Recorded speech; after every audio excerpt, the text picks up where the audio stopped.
Hi everyone, welcome to Figure Out with Kritika. In my last video, I discussed about law of demand and various determinants जो हमारी law को determine करते हैं, law को बढ़ाते हैं या कम करते हैं. आज की वीडियो में हम डिमांड से ही रिलेटेड कुछ दूसरे कॉन्सेप्ट्स को देखेंगे और उनकी ग्राफिकल रिप्रेजेंटेशन को समझने की कोशिश करेंगे. आज हम इस वीडियो में इंक्रीज और decrease in demand and extension and contraction of demand को पढ़ेंगे. क्या हैं ये दोनों कॉन्सेप्ट्स और इनमें क्या होता है. अगर मैं इन दोनों ही कॉन्सेप्ट्स की बात करूं तो यहाँ पे डिमांड घटती या बढ़ती है, बट दोनों ही कॉन्सेप्ट्स में डिमांड अलग अलग रीजंस की वजह से कम या ज़्यादा होती है. If I talk about increase or decrease in demand, it means the demand is increasing or decreasing with the change in price, while it is assumed that other determinants are constant here. इसका मतलब यहाँ पे सारे ही determinants जो हमने last video में पढ़े थे, that is price of related goods, income of customer, taste and preferences of customer, expectations, इन सब को हम कांस्टेंट रखते हैं और प्राइस का डिटर्मिनेशन देखते हैं डिमांड पे. अगर इसको मैं इजी भाषा में बोलूँ तो इंक्रीज और decrease in demand is basically law of demand, जिसको हम ग्राफिकली देखते हैं कि डिमांड कैसे इंक्रीज और कम होती है. Whereas extension and contraction of demand में हमारी जो डिमांड होती है वो दूसरे फैक्टर्स की वजह से कम या ज़्यादा होती है, whereas price is kept constant in this case. तो अगर दूसरे फैक्टर्स में चेंज आएगा तो हमारी डिमांड कम या ज़्यादा होगी. चलिए अब देखते हैं इंक्रीज और डिक्रीज इन डिमांड में ग्राफ को हम कैसे दिखा सकते हैं एंड जो हमारा डिमांड कर्व होता है उसको हम कैसे दिखाते हैं. जैसे कि लास्ट वीडियो में मैंने प्रोडक्ट कार लिया था और उसकी क्वांटिटी डिमांडेड को हम स्टडी कर रहे थे, आज हम उसी एग्जाम्पल के साथ आगे बढ़ेंगे. आप पहले डायग्राम में देख पा रहे होंगे, एक्स एक्सिस पे मैंने क्वांटिटी डिमांडेड को दिखाया है एंड वाई एक्सिस पे मैंने प्राइस को दिखाया है. Since our product is car, जिसका प्राइस जो है वो 5 लाख चल रहा है, एट दिस गिवन प्राइस 4 लोग ऐसे हैं जो कार खरीदने की विलिंगनेस दिखा रहे हैं. That means they are demanding to purchase that car at that given price of 5 lakhs. तो अगर मैं इस एग्जाम्पल में देखूं तो हमारे 5 लाख पे 4 लोग डिमांड कर रहे हैं, और अगर मैं इसको कर्व के थ्रू दिखाऊं तो हमारा जो कर्व है वो डाउनवर्ड स्लोपिंग जा रहा है एक स्ट्रेट लाइन में. यह हमारा डिमांड कर्व है. नाउ यही प्राइस अगर 2,50,000 हो जाए, दैट मीन्स कम हो जाए, तो ऑब्वियसली जो डिमांड होगी वो कार की बढ़ जाएगी. वहीं कार अगर 5 लाख की कार 2.5 लाख में बिकने लगेगी तो ऑब्वियसली लोग ज़्यादा डिमांड करेंगे उस कार की. सिंस हमारा प्राइस कम हुआ है तो हमारी डिमांड बढ़ेगी. डिमांड बढ़ के 4 से 6 हो गई. Earlier the quantity demanded was 4, अभी वो 6 हो गई है. एंड जो हमारा डिमांड कर्व है हम देख पा रहे हैं कि वो सेम का सेम है, बस हमारी क्वांटिटी डिमांडेड है वो इंक्रीज़ हो गई है.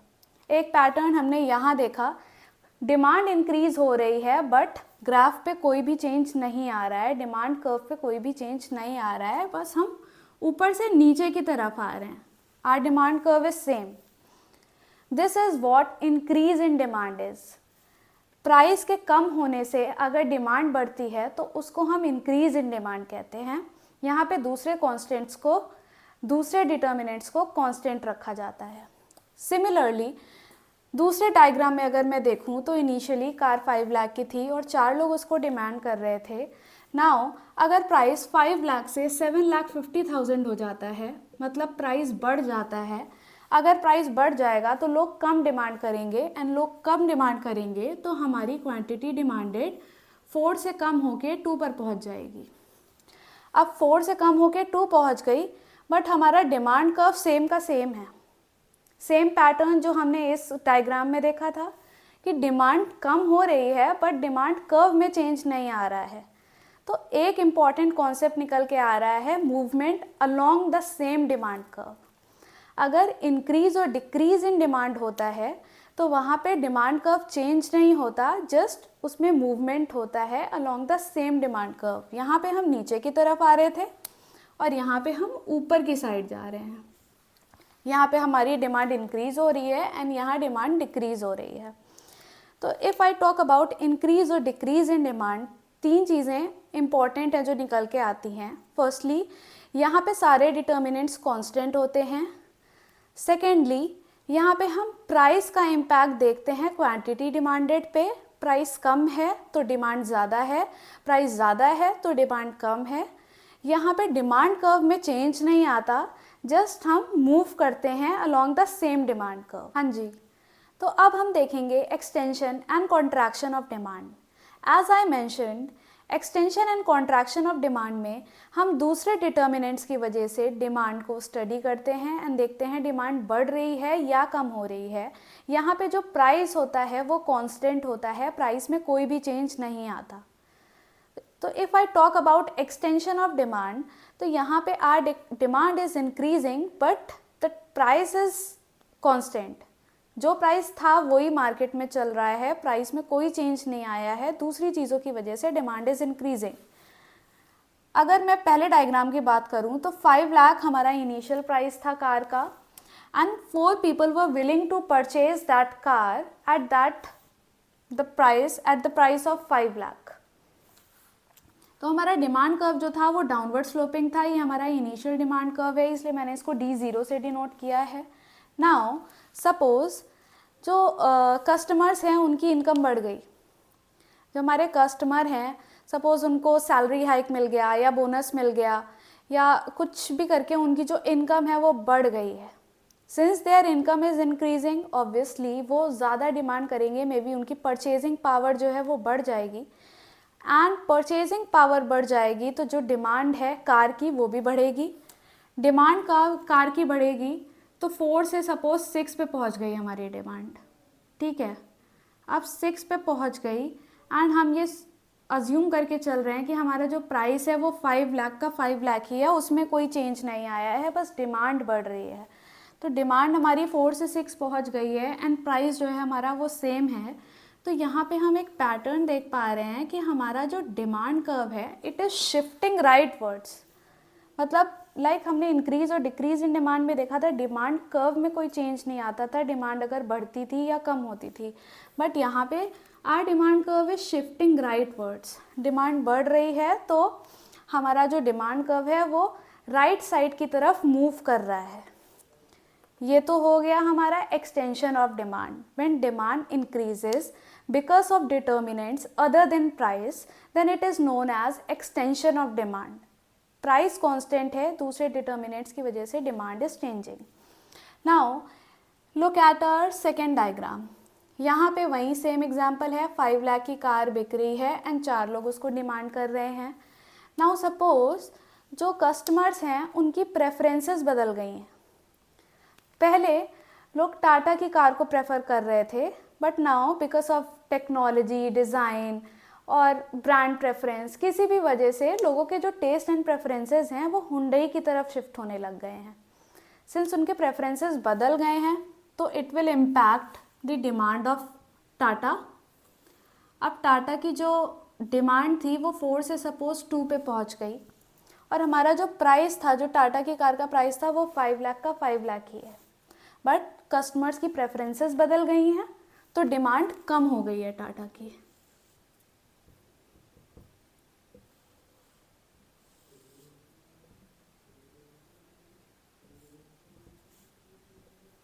ये हमारा सेकेंड डिमांड कर्व हो गया जो शिफ्ट कर गया लेफ्ट वर्ड, क्योंकि डिमांड 4 से 2 की तरफ पहुंच गई है.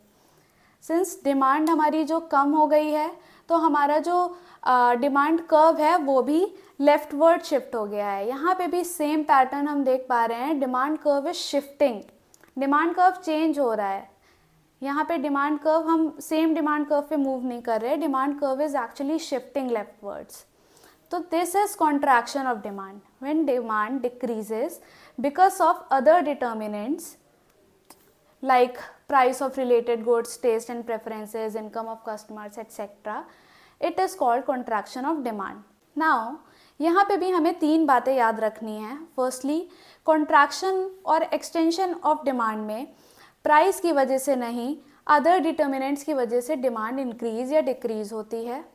यहाँ पे प्राइस को हम कांस्टेंट रखते हैं. And third and the most important thing is कि यहाँ पे डिमांड कर्व लेफ्टवर्ड या राइटवर्ड शिफ्ट होता है विद द इंक्रीज और डिक्रीज इन डिमांड। चलिए अब हम कुछ क्वेश्चंस कर लेते हैं जो एनटीए ने पूछे हैं और जो प्रीवियस ईयर क्वेश्चंस हैं और इन टॉपिक से रिलेटेड हैं जो हम पढ़ चुके हैं। So my first question is, it is given in the form of assertion and reasoning. जैसे कि आप अपनी स्क्रीन पे देख पा रहे होंगे, एनटीए के बहुत फेवरेट क्वेश्चंस में से एक है। असर्शन एंड रीजनिंग में वो दो स्टेटमेंट्स दे देते हैं और आपसे पूछते हैं कि रीजनिंग जो है वो असर्शन से रिलेटेड है, उसको एक्सप्लेन कर भी रही है कि नहीं कर रही है, या फिर दोनों सही हैं कि नहीं सही हैं, एक गलत है या दूसरी सही है। इस तरह के क्वेश्चंस एनटीए पूछता है। So our question is, assertion, a movement along the demand curve indicates changes in the quantity demanded. A movement along the demand curve. एक मूवमेंट अगर होता है सेम डिमांड कर्व पे तो ये इंडिकेट करता है changes in the quantity demanded. Yes, जैसा कि हमने इंक्रीज और डिक्रीज इन डिमांड में देखा था, क्वांटिटी डिमांडेड जो है वो इंक्रीज होती है या डिक्रीज होती है, उसमें कोई चेंज आता है तो यस, जो डिमांड कर्व होता है उसमें मूवमेंट होता है। So our first statement is true, assertion is true. Let's see reasoning क्या कह रही है। Demand changes because of price changes, other factors remaining constant. तो ये स्टेटमेंट भी ट्रू है, ये लॉ ऑफ डिमांड क्या कह रहा है उसको बता रही है। So our D option would be correct, both assertion A and reasoning R true. अब हम नेक्स्ट क्वेश्चन देखते हैं। Which of the following cause demand of a product to increase? हमें 5 ऑप्शंस दिए गए हैं और हमें बताना है कि इन पांचों में से किन की वजह से डिमांड में इंक्रीज होता है। ए ऑप्शन देखते हैं, an increase in consumers income. जैसा कि हमने लास्ट वीडियो में डिस्कस किया था, अगर इनकम ऑफ कस्टमर बढ़ती है तो डिमांड भी बढ़ती है। सो या ए ऑप्शन सही होगा। अब हम देखते हैं कि ए बी सी डी में ए ऑप्शन के सब में आ रहा है, क्योंकि हम एलिमिनेशन रूल खेलते हैं एंड उसी से हम जल्दी अपने क्वेश्चंस को अटेम्प्ट कर पाते हैं। तो इससे हम ऑप्शन बी एंड सी को एलिमिनेट कर सकते हैं क्योंकि उसमें ए नहीं है। अब हमारे पास सिर्फ 2 ऑप्शंस बचे, option A and option D. अब हम दूसरी स्टेटमेंट चेक करते हैं, an increase in the price of substitutes. हमने देखा था कि अगर हुंडई कार का प्राइस बढ़ जाता है तो टाटा की डिमांड बढ़ जाएगी। एक डायरेक्ट रिलेशनशिप था demand and price of substitute goods. तो यस, अगर सब्सटीट्यूट का प्राइस बढ़ रहा है तो डिमांड बढ़ेगी। B option is also correct. तो सेकेंड स्टेटमेंट जो है वो भी दोनों ही ऑप्शंस में आ रही है, ए और डी में। तो ए और डी अभी दोनों साथ साथ चल रहे हैं। थर्ड स्टेटमेंट देखते हैं, an increase in the price of complements. अगर डीजल का प्राइस बढ़ रहा है तो क्या लोग डिमांड ज़्यादा करेंगे डीजल कार को? नहीं करेंगे। तो ये स्टेटमेंट हमारी गलत है, इससे डिमांड बढ़ेगी नहीं, इससे डिमांड कम होगी। तो हम सी ऑप्शन को हटा सकते हैं अपने ऑप्शन से, तो इससे हमारा ए भी एलिमिनेट हो गया and our correct answer would be D, A B and E. देख लेते हैं ई स्टेटमेंट क्या कह रही है, an increased taste of the commodity. हमने ये पढ़ा था कि अगर आपके टेस्ट एंड प्रेफरेंसेस बढ़ जाते हैं तो आपकी डिमांड जो होती है वो भी बढ़ जाती है। तो यस, आपका option D would be correct, A B and E. ऐसे हम एलिमिनेट कर करके अपने क्वेश्चंस को सॉल्व करने का ट्राई करते हैं एग्जाम में। So the third question is, a movement along a demand curve indicates that a different quantity is being demanded. This movement is due to. ये क्वेश्चन पूछ रहा है कि अगर movement along the same demand curve होता है तो वो किस वजह से होता है, उसका क्या रीज़न होता है। तो अभी जैसा कि हमने पढ़ा, इंक्रीज़ और डिक्रीज़ इन डिमांड अगर होती है जहाँ मूवमेंट सेम डिमांड कर्व में चल रहा होता है तो वहाँ पे प्राइस की वजह से ये ऐसा होता है। That means the price is either increasing और डिक्रीजिंग। तो उसके अकॉर्डिंग हमारा जो ऑप्शन सी है it would be correct, that means change in price. Last question देखते हैं। 2 स्टेटमेंट्स आर गिवन एंड हमें बताना है ऑप्शंस में से देख के कौन सी सही है एंड कौन सी गलत है, या दोनों सही हैं या दोनों गलत हैं। स्टेटमेंट 1 कहती है, a change in demand on account of the change in real income resulting from a change in the price of commodity is known as income effect. तो हमने पढ़ा था कि अगर इनकम की वजह से डिमांड में चेंज आए तो हम उसको इनकम इफेक्ट बोलते हैं. So yes, our first statement is correct. Statement 2 says the sum total of income effect and substitution effect is called the demand effect. नहीं, सिर्फ 2 रीजंस की वजह से डिमांड इफेक्ट नहीं होता, दैट मीन्स इनकम या सब्सटीट्यूशन की वजह से और भी रीजंस होते हैं जिसकी वजह से डिमांड इज इम्पैक्टेड. सो हम नहीं कह सकते कि सिर्फ इन दोनों की वजह से डिमांड इफेक्ट होता है. तो our option second would be wrong. तो उस हिसाब से हमारा जो करेक्ट आंसर होगा it would be A. Statement 1 is correct but statement 2 is false. तो ये था हमारा आज का कॉन्सेप्ट. उम्मीद है आपको समझ आया होगा डिमांड क्या होती है, लॉ ऑफ डिमांड क्या है, कैसे बढ़ती है, कैसे कम होती है, किस वजह से बढ़ती है, किस वजह से कम होती है. अगर आपको इसी तरह की और वीडियोस देखनी हैं तो प्लीज़ कमेंट करके हमें बताइए और हमारे चैनल को सब्सक्राइब करिए, शेयर करिए और लाइक करिए और दूसरे लोगों को भी बताइए ताकि दूसरों की भी हेल्प हो सके और मुझे भी ज़्यादा से ज़्यादा मोटिवेशन मिल सके कि मैं और वीडियोस ऐसी आपके लिए लेकर आऊँ.